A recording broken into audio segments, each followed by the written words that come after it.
nous voir dans sa moisson. L'église est la structure habilitée à organiser l'évangélisation pour les saluts des âmes.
C'est d'évangéliser.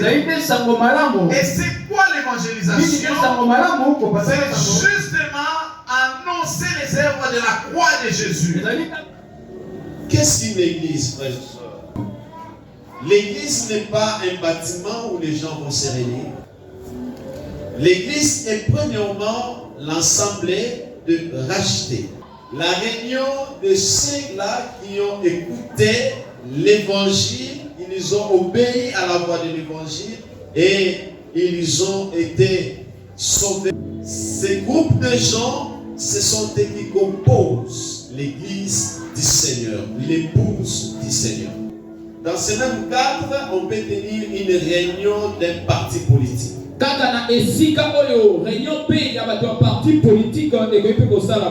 ce cadre, il y a des chaises, le prêchoir, les micros. On peut tenir une réunion des partis politiques. Les gens sont vraiment dans la confusion. Et quand ils voient un cadre comme ça, les gens assis avec les micros et les prêchoirs, où il y a une personne qui fait déshabiller des jeunes dans l'église, ils disent: regarde ces églises-là, regarde ces pasteurs-là, regarde ces prophètes-là. Ça, c'est parce qu'on est ignorant de ce qu'est réellement une église. Ces histoires ici n'identifient pas l'église. Tout ça.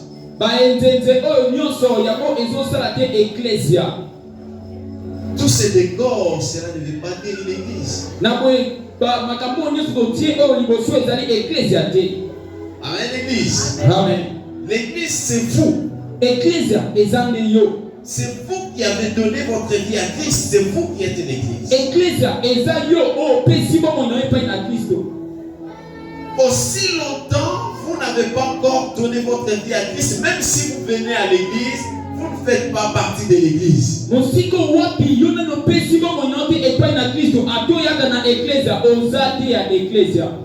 Raison pour laquelle vous voyez que même dans une église, un sorcier peut entrer, un magicien peut entrer. Ces sorciers, ces magiciens n'est pas encore devenu une épouse de Christ, n'est pas encore devenu une église de Christ parce que n'ayant pas encore confié sa vie à Christ. Quelqu'un qui n'a pas encore compris le sens de l'église va dire: bon, moi je vais choisir telle église. Tu vois, c'est très bien bâti.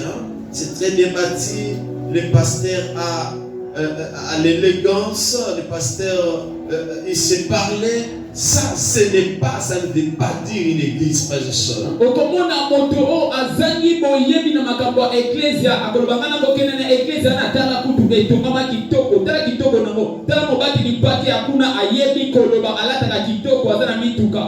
Ça c'est la confusion quand on n'a pas la connaissance des choses de Dieu. Alors, une église, frères et sœurs, c'est la réunion de ceux qui ont été rachetés par l'œuvre de Jésus à la croix.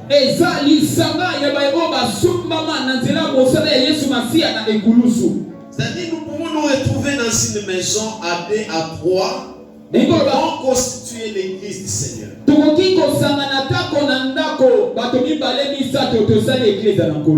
Lorsque Pierre était enchaîné dans la prison, la Bible dit que l'église ne cessait pas de prier en faveur de Pierre.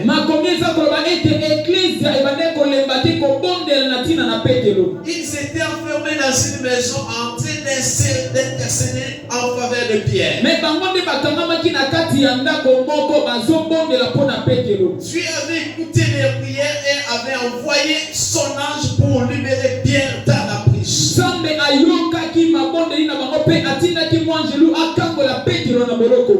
Je pense que vous êtes en train de comprendre quelque chose. Vous êtes devenus l'église du Seigneur, les corps du Christ, l'épouse de Christ, du fait que vous avez confié totalement votre vie à Jésus.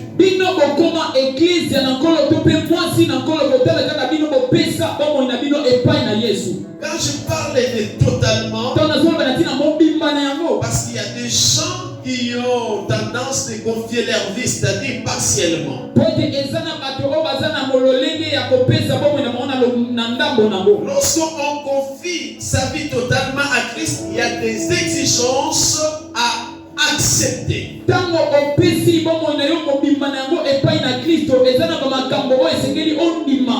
Quand vous donnez votre vie à Christ, il y a des exigences à respecter. C'est un engagement sacré. On ne peut pas être à moitié en Christ et à moitié dans le monde. Celui qui réellement confié sa vie à Christ, il va accepter les exigences de Dieu. Il va accepter de suivre le Seigneur sans contrainte. Il va obéir à Dieu. Il va se soumettre à Dieu. On ne peut pas donc devenir chrétien, enfant de Dieu, église du Seigneur, épouse du Seigneur, aussi longtemps on n'a pas totalement confié sa vie à Jésus.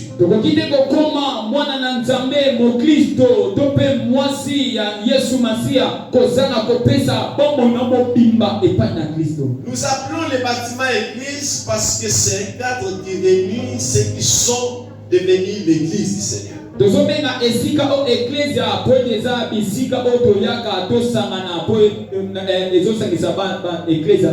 Ça c'est le deuxième sens que nous pouvons considérer le mot église. Écoute bien aimé. L'église du Seigneur a reçu la mission de la part de son maître. Il dit allez partout au monde. Annoncez la bonne nouvelle du royaume. Faisant de toutes les nations mes disciples. Amen. Faisant de toutes les nations mes disciples. C'est au fait la mission qui a été confiée à l'église du Seigneur. L'église du Seigneur n'a pas reçu la mission de faire danser les gens. Nous dansons parce que nous sommes affranchis. Mais la mission primordiale, c'est d'aller annoncer la bonne nouvelle du royaume des cieux pour que ceux qui ne sont pas encore en Christ soient sauvés.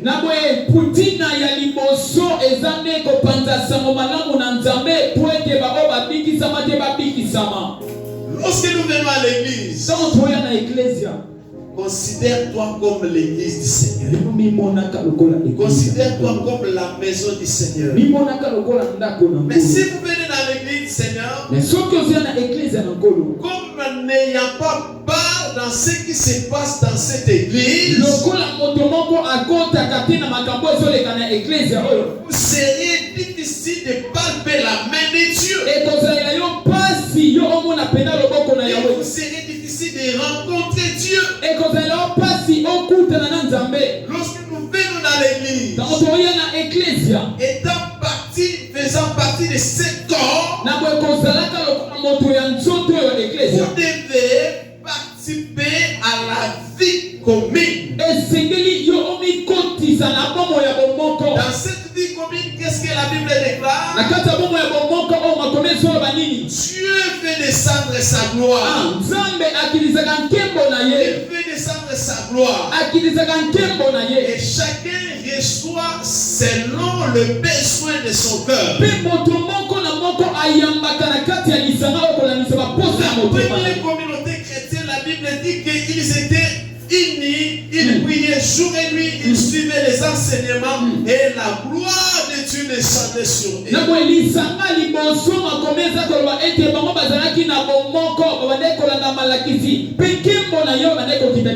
Une grande gloire descendait.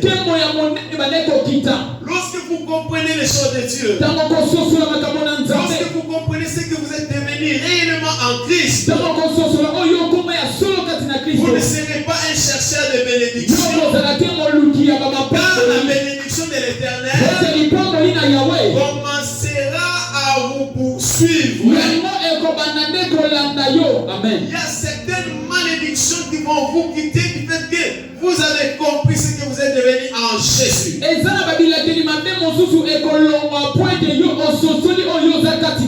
Amen. Vous n'êtes pas n'importe qui. Vous êtes devenus les citoyens du ciel.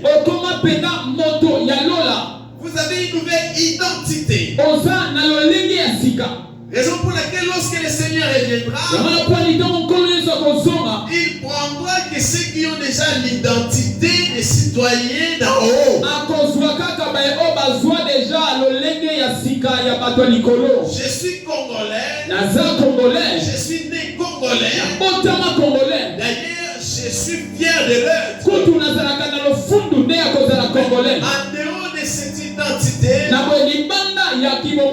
quand j'ai confié ma vie à Christ, j'ai reçu une nouvelle identité. J'ai mon passeport d'en haut. J'ai mon visa d'en haut. Voilà pourquoi lorsque le Seigneur sera là dans la gloire, dans le ciel, sera dans le ciel, il ne va pas toucher les sorts.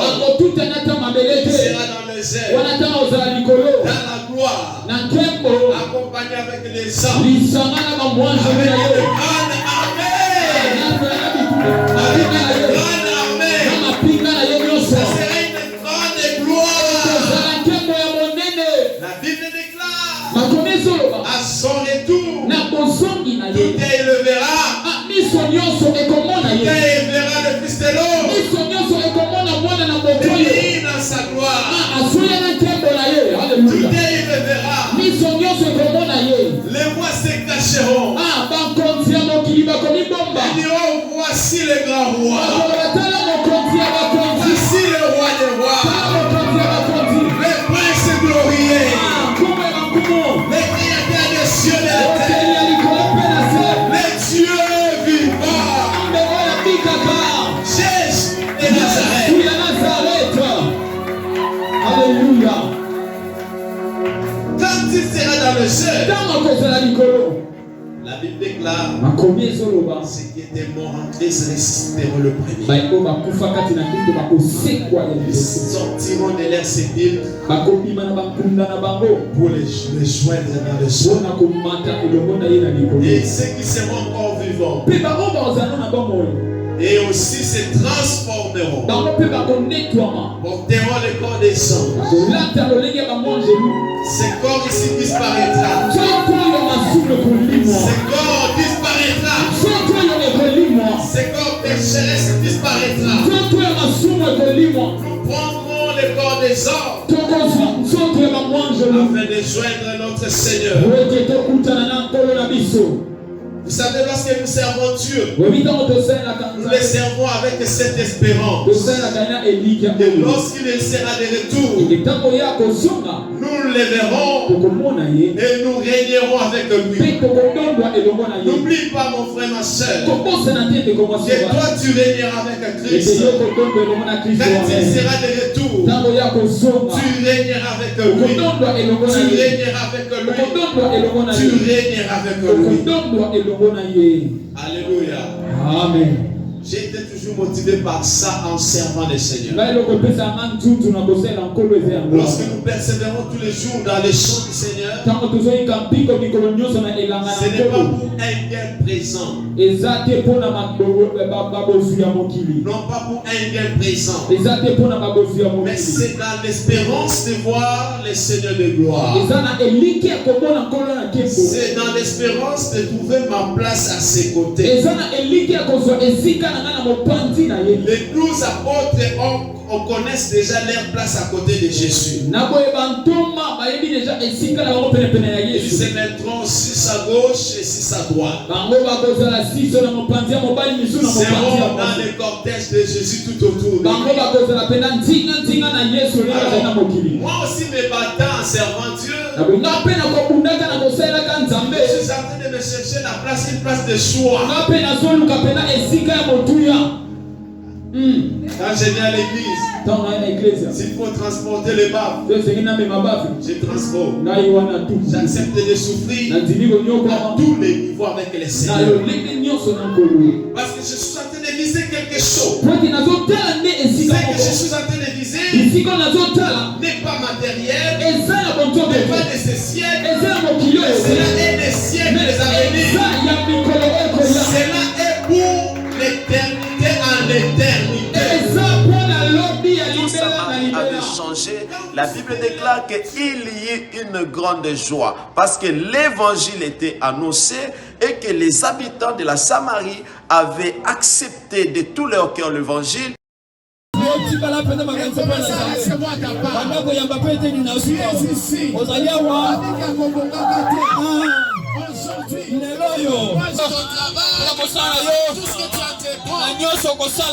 Dieu veut faire quelque chose. Moi, c'est pas un miracle.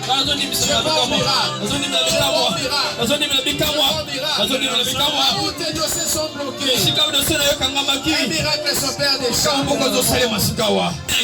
ta grâce, soit ta délivrance, soit ton miracle. Le miracle au nom de Jésus.